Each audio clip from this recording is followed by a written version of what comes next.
exact words were, "What do we do? I've never seen a fever this high." And to hear a trauma nurse say that in the ER, like, that's frightening. My name's Olivia. I was born with a rare genetic condition. We're losing the battle. My suffering does not define me. With every battle I face, I am made stronger through faith. I'm free! Yeah! Planned to actually plan out this video, but I don't know when I'll be feeling up to it or when I will have time to do that. Kind of feel the need to vent about things right now anyways, so I thought, why not just do this video now? I did not record in the hospital. I'll start from basically when I got home from my last hospital admission. During my last hospital admission, I was in there for heart complications, and while in the hospital I ended up getting sepsis. I was treated for the heart complications, I was treated for the sepsis, and sent home on IV antibiotics. After finishing my IV antibiotics, I suddenly woke up with a fever and a temperature of 103 point something. I can't remember what my exact temperature was, and I was scared. I didn't know what to do. I thought, oh gosh, all I can think of is the sepsis just came back. I was scared, I was crying, I was in pain, I didn't feel well. And I told my mom what was going on, told her that I need to go to the hospital. My mom thought maybe it's not sepsis. Maybe we can treat this with like a virtual visit or something. And I told her, because my mom is not super well informed on health information based around my implanted devices or my conditions. So she thought it might be better just to do like a televisit or something. But I told her if it's sepsis, I could end up dying. And it's just not good to try and do a televisit when I need to be checked out more thoroughly in case it is something more serious. And I told her it felt just like sepsis. So she said, okay, your brother hasn't left for school yet, and he can take you. My little brother's in high school. And I said, okay, but I can't move. I can't get out of bed. Like, I can barely roll over right now. I was in so much pain. I was sobbing. And my mom said, well, you have to go to the hospital. And I was trying so hard, but I just could not get up in time. My brother needed to leave for school, so he ended up going to school, and my dad ended up coming into my room saying that he was going to take me to the hospital. And at that point in time, I was feeling okay enough to get dressed and like pack a couple things, which I packed maybe like a couple of feeding tube supplies and like unmatched, unput together outfits, not enough t-shirts for shorts, and just nothing was packed really. I just grabbed stuff and threw it in my backpack and grabbed my laptop because I still had a final to take. But and I was super nervous because that day I was actually supposed to take an oral exam, do an oral interview with my professor. And I don't know, I was so frustrated because then my family was also going to a concert, and so I just felt frustrated that I was missing out on everything again, and I'd already missed so much from my last hospital admission, and it took me a while just to get back to normal, which was never normal because I didn't realize that the bacteria was still roaming around in my blood somewhere, and we didn't know. So I don't know, just super disappointed and stressed out. But I grabbed all my stuff and my dad wheeled me out to his truck, and I got in his truck, and then he wheeled me into the hospital, and then he had to go because he had to work, and they got me in super fast. They got me a room in the emergency room super fast, and they started checking me for viruses. They checked me for COVID, they checked me for the flu, they checked me for strep, they checked me for like a million different things, and then of course they took blood cultures, did a CT. They were trying to rule everything out and like get everything out there. And while I was in there, they came in and they said, okay,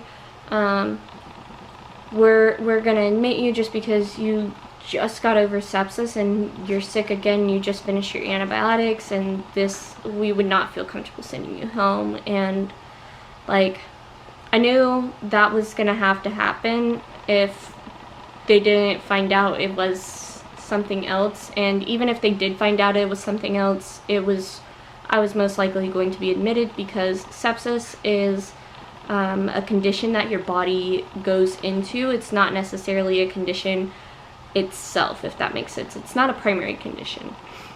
So it's caused by another infection, and that could be COVID, that could be the flu. That's why they check you for everything, and then it's an infection that leads to an infection in the bloodstream. They were checking me for everything, didn't find anything. They came in, told me I was admitted, and I was like, all right, and like trying to figure out how I was going to do my oral interview, and I ended up showing up in the virtual meeting. At this point in time, my temperature was actually down to 100.5 or something like that, 100.8, and so like I was feeling better actually.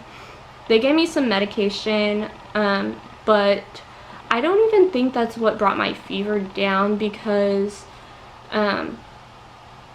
it came down before they even gave me the medication. By the time we had arrived in the ER, it was down to like 100.8. Not sure what happened or like how that happened. Maybe the cold air, because it was freezing outside, but I really don't know.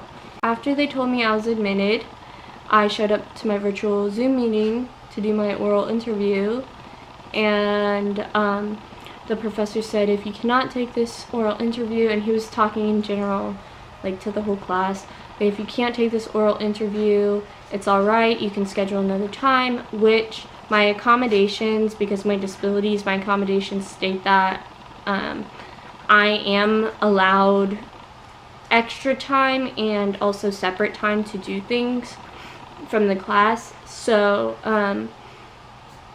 I was thankful that he was just doing it for the whole class. That way I wouldn't have to send him my accommodations in case he lost them or something, because that happens a lot in college. But I told him, alright, well, I'm leaving the meeting, and I'll email you to schedule another time. And my professor already knew my situation of like being in and out of the hospital, having sepsis and the blood transfusions and everything, because I have medical conditions letter in my accommodations as well. And all I had to do was inform him of like basically the general idea of what was going on with my health. And so he was super understanding. Not too long after that, I started to feel pretty bad, and I was also trying to finish my final essay, and gosh, it was frustrating. It was so frustrating being in the hospital. I started to feel super sick again while I was writing, and I was like, alright, I just need to like put my laptop aside and it'll get better. And then I started shivering, and I was shivering bad. Like my entire body was like shaking. I felt like I was convulsing. I was shivering so bad.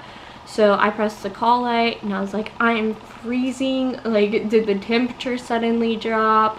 I'm feeling really awful. My head is throbbing. Like, I felt so terrible. So a patient support went and got me a blanket, a warm blanket, and took off my blanket, put it under my blanket, and put my blanket back on. And then I was still freezing like 10 minutes later, so I called her back in and told her I was ice cold, and so she brought me another blanket. I pressed the call light 10 minutes later, and I was like, okay, something's not right. I think my fever might be back. Something's really wrong. I'm really feeling sick. Like, literally feel like I'm about to drift out of consciousness, and I'm kind of getting scared. So, my nurse ended up coming in. Also, I forgot to mention, I was in there for hours, like in that room for hours. Thankfully not in the waiting room, but in the emergency room, because they didn't have any beds available. And by that point in time, I was able to look over all the results they were getting, and like all my tests coming back negative and everything. And they had even ordered a full virus panel that included like a million different viruses, and like all of that came back negative. So but then I checked my CT scan, and I've had plenty of CT scans in my lifetime, probably had way too much radiation in my lifetime. But when I was looking over this, it looked much different from a chest and abdomen CT that I've seen of mine before. I don't know if that makes sense, but anyways, it looked different from my other CTs.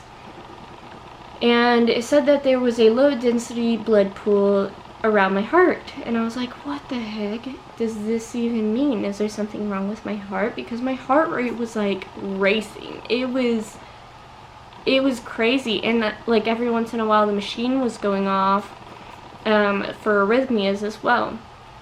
So I didn't know what was going on. I didn't know what that CT meant, but they were having trouble pulling blood from my port as well, and I was like, this is not normal. Like, normally my port pulls blood really good. They never have problems drawing blood from my port. I don't know, like, and my body was also incredibly swollen. Like, I could barely bend my fingers, I could barely move my toes. My whole body just felt really swollen. And so I was starting to get scared that something was really wrong with my heart, because I know that when people go into heart failure, they get a lot of edema throughout their body. And I was experiencing that. And that paired with the alarms on the heart monitors and my CT scan, I was starting to wonder if something was really wrong with my heart. And back to me calling this patient support in, and my nurse, like, telling them I felt really scared and awful. They came running in, and the nurse checked my temperature and started calling for her charge nurse. And I didn't know what was going on at first, but then they had to check it under my arm, and then I started to wonder, like, what's my temperature at? I heard my nurse tell the charge nurse and some other nurses that came rushing in that my fever was 105.4. And I literally heard her say, her exact words were, "What do we do? I've never seen a fever this high." And to hear a trauma nurse say that in the ER, like, that's frightening, because, like, I didn't feel right either. And this was, like, worse, way worse than the other times that I've had sepsis, which this was a continuation of the last time I had sepsis, and then I had sepsis back in January. And I thought that felt bad, because I was in and out of consciousness, and, like, having hallucinations. Like, I don't know, my mind was escaping somewhere. But this felt so much worse, and I felt like I could not let my mind rest, because I was scared I was gonna die. And then they literally had to check an oral temperature, one under my arm, and a rectal temperature, because they were shocked. They didn't know what was going on. So after doing all of that, they realized that that was my temperature, that was my fever, and I started crying. Like, I was already crying, but I was really sobbing at this point, because now they had to strip me of all my blankets, and I was already freezing cold. I was in so much pain. My head was throbbing, and I felt like I literally felt like I was gonna die, because I couldn't see straight. Everybody just looked like blobs. And like, my brain didn't feel right. Something just felt really wrong. I can't even explain it. It's indescribable. But I think they called a rapid response, and they had to cover me in ice, and then they had to put this mechanical padding around me, and I guess it was supposed to chill me to, the thing was set for like the 30s temperature and the 30-degree Fahrenheit, and it was on my body, and I was so cold. I was so, I can't even describe it. But anyways, they finally had a room for me. My temperature came down after, I don't know, several hours to 104. And they were concerned, so they gave me, and I had already had something called Toradol, something like that. I believe it's similar to ibuprofen, but it was in IV form, and then they gave me Tylenol as well, and they'd already given me oral Tylenol. So I was maxed out on medications, and they were out of options.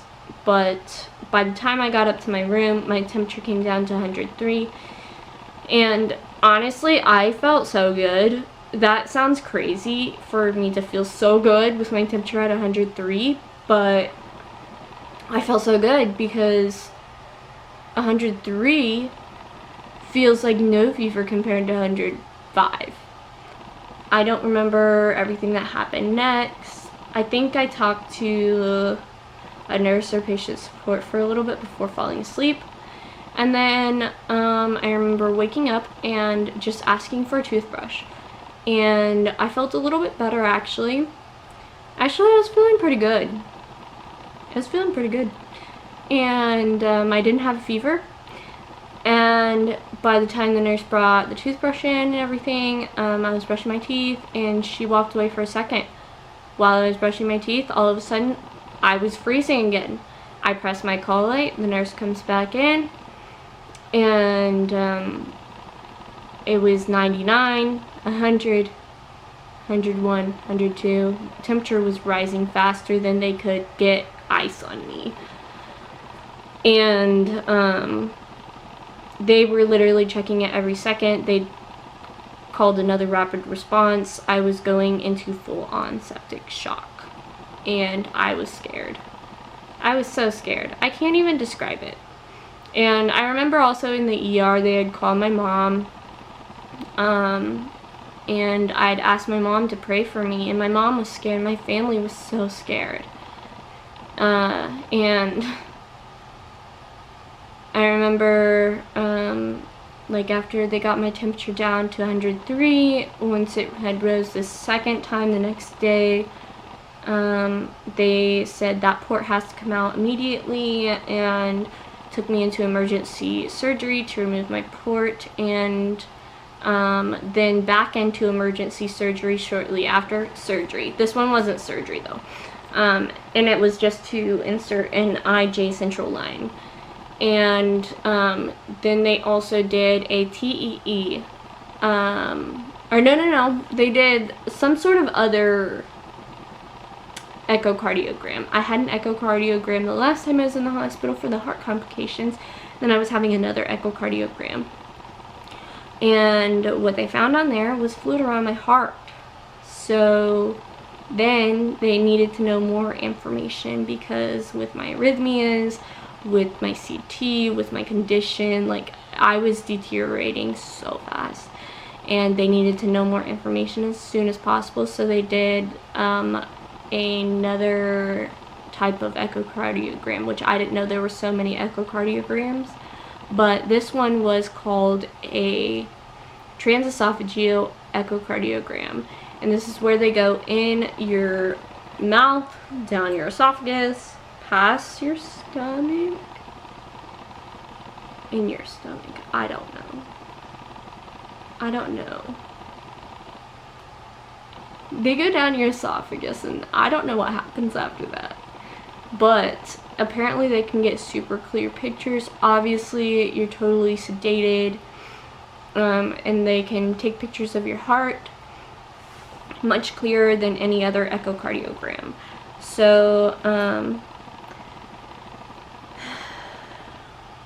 shortly after that, a cardiothoracic surgeon came in and told me I needed heart surgery. And I was scared. The heart surgeon came in, he told me I had a major blood clot in the superior vena cava of my heart, extending into the right chambers, right atrium of my heart, down by my tricuspid valve. So,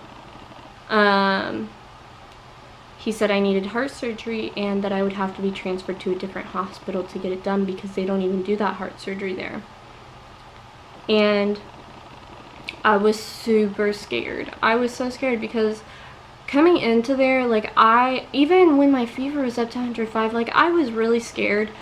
But the more that hospital admission was going on and I wasn't getting better, I just kept declining, kept deteriorating, and like kept getting bad news after bad news. I was scared that I might not make it out of the hospital. I was initially just like scared, okay, I'm not gonna get to come home for Christmas. Like, didn't even think that was gonna be an option coming into the hospital, because every other time I'd come into the hospital, things have been bad in the past, but they've gotten better, and it didn't take long for things to start to get better. But this one was so different because it was all bad news, and I could not hear anything good. I didn't hear any good news while I was in there, and I had the chaplain even come and speak with me because I was like, I really need you to pray. Like, I'm serious. I don't know what's gonna happen from here, and I'm really scared, and I don't want this for myself, and I don't want this for my family. And I told him that my family was really scared and that I was really scared. So he prayed with me, and then he said he was going to continue praying, and I was praying. And so I was just waiting to hear when I would be transferred to this other hospital to get heart surgery. He said he had to call the doctor over at the other hospital and see how soon they could transfer me. And at this other hospital, COVID is a lot worse, and I was already in a room next to several other rooms with COVID patients. I couldn't focus on anything. I had stared at a blank piece of paper for a long time with the little cursor blinking at me forever, and nothing was on that paper because I couldn't think of anything to write about, and I couldn't do my oral interview. I could not focus on school. I could not even hardly focus on getting well. I was so scared. And